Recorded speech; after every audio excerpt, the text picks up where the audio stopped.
गंगा सागर एक प्रसिद्ध तीर्थ स्थान है जिसका पौराणिक काल से बहुत महत्व है। गंगा सागर वो स्थान है जहाँ गंगा नदी बंगाल की खाड़ी में समुद्र से मिलती है।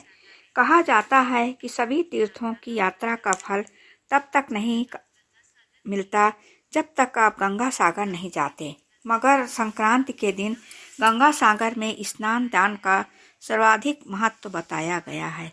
सारे तीर्थ बार बार गंगा सागर एक बार, इस कहावत के पीछे दो कारण बताए जाते हैं। पहला कारण, गंगा सागर को महातीर्थ कहा गया है क्योंकि माना गया है कि सारे तीर्थों का फल गंगा सागर आने से मिल जाता है। ये वो स्थान है जहाँ पर गंगा नदी के स्पर्श से राजा सगर के 60,000 पुत्रों को मुक्ति मिली थी।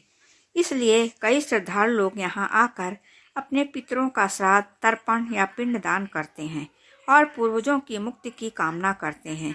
इस कारण से लोग एक बार तो गंगा सागर की यात्रा जरूर करना चाहते हैं।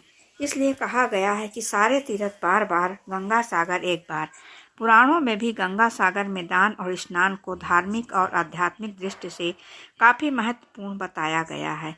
दूसरा कारण, कोलकाता से गंगा सागर जाने के लिए पहले 86 किलोमीटर दूर कॉक द्वीप जाना होता है, जहां हारवुड पॉइंट से 3.5 किमी स्टीमर नाव के जरिए गंगा सागर द्वीप पहुंचते हैं।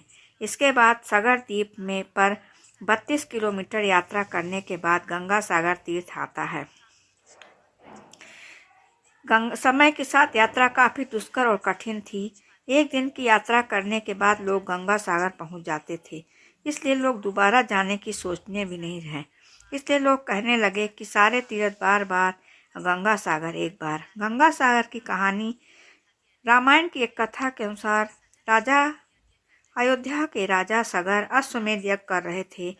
उनके प्रताप से डरकर देवताओं के राजा इंद्र ने उनके यज्ञ का घोड़ा चुरा लिया और कपिल मुनि के आश्रम में जाकर बांध दिया। राजा सागर की 2 रानियां थीं, केसनी और सुमति। केसनी का एक पुत्र था जिसका नाम असमंजस था और सुमत के 60,000 पुत्र पैदा हुए थे। असमंजस बहुत उद्दंड था और प्रजा के लोगों को कष्ट देता था, इसलिए राजा सगर ने उसे अयोध्या राज से निकाल दिया।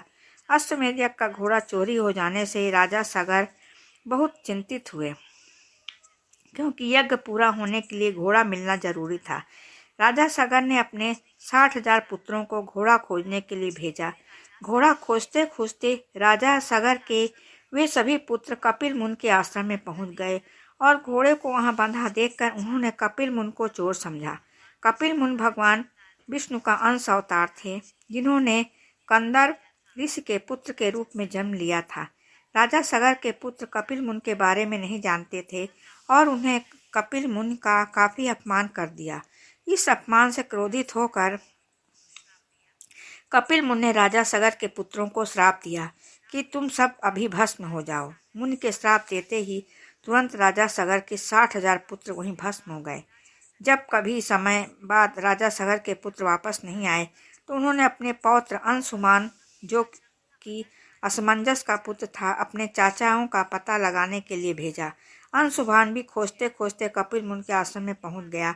वहां उसने यज्ञ का घोड़ा और हजारों की संख्या में अस्थि पंजर और राख देखी तो वे समझ गया कि क्या हुआ होगा। अंशुमान ने कपिल मुनि की स्तुति की और कृपा की प्रार्थना की। कपिल मुनि ने प्रसन्न होकर आंखें खोली। उन्होंने अंशुमान को अश्वमेध यज्ञ का घोड़ा ले जाने दिया और बताया कि अगर राजा सगर का कोई वंशज उस स्थान पर गंगा जी को ले आए तो उसके चाचाओं को मोक्ष मिल जाएगा।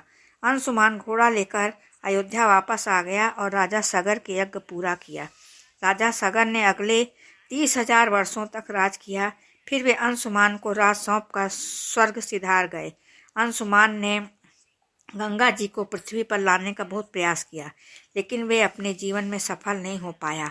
अंशुमान के पुत्र दिलीप ने भी काफ़ी तप किया, लेकिन वह भी गंगा को लाने में असफल रहे। राजा दिलीप के बाद उनके पुत्र भागीरथ अपने अथक प्रयास और घोर तप से गंगा को पृथ्वी पर लाने में सफल हुए। गंगा सागर कैसे जाएं? गंगा जी ने आश्वासन दिया कि मैं पृथ्वी पर जरूर आऊंगी, परंतु जिस समय मैं स्वर्गलोक से पृथ्वी पर आऊंगी उस समय मेरे प्रवाह को रोकने के लिए कोई उपस्थित होना चाहिए। इसके लिए भागीरथ ने भगवान शिव को तप करके प्रसन्न किया। भगवान शिव ने स्वर्ग से आती हुई गंगा को अपने जटाओं में धारण कर लिया और वहां से गंगा 7 धाराओं में भूमि पर उतरी। पहली 3 धाराएं आदुनी, पावनी और नलनी पूर्व की दिशा में बह चलीं और 3 धाराएं सुचक्षु, सीता और सिंधु पश्चिम की प्रवाह की। 7वां प्रवाह भागीरथ के बताए रास्ते पर बढ़ चला और आगे आगे भागीरथ में चलते चले गए। चलते चलते भागीरथ उस स्थान पर पहुंचे जहां उनके प्रतामा भस्म हो गए थे। माँ गंगा उनके अश्वेशों के ऊपर से बहते हुए राजा सागर के 60,000 पुत्रों का उद्धार करते हुए जाकर सागर में मिल गई।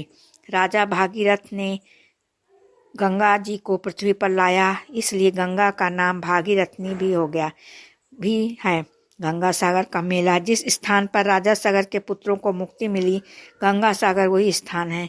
यहाँ पर कपिल मुनि का मंदिर है जहाँ लोग दर्शन के लिए जाते हैं। गंगा जी जिस दिन पृथ्वी पर अवतरित हुई वो मकर संक्रांत का दिन था। संक्रांत के दिन गंगा सागर में स्नान का बहुत महत्व है, इसलिए हर साल मकर संक्रांत के दिन गंगा सागर में विशाल मेला लगता है। वहाँ लाखों लोग स्नान और दान के लिए आते हैं। गंगा सागर का मेला 5 दिन तक चलता है। इस दौरान तीर्थयात्री लोग मुंडन, श्राद्ध, पिंडदान और समुद्र में पितरों को जल अर्पित करते हैं। गंगा सागर में कपिल मुनि का प्राचीन मंदिर था जो कि समुद्र में समा गया। 1973 में वहाँ कपिल मुनि का नया मंदिर बना जहाँ श्रद्धालु और तीर्थयात्री दर्शन के लिए जाते हैं। गंगा सागर गंगा नदी का एक छोटा सा डेल्टा द्वीप है जिसकी आबादी करीब 2 लाख और क्षेत्रफल 282 वर्ग किलोमीटर है। सागर द्वीप के एक ओर बंगाल की खाड़ी, दूसरी ओर बांग्लादेश है। इस सुंदर द्वीप में ज़्यादातर क्षेत्र में घने जंगल हैं। कपिल मुनि का मंदिर व आश्रम के अलावा वहाँ महादेव मंदिर, शिव मंदिर, भारत सेवाश्रम संघ का मंदिर, धर्मशालाएं भी हैं।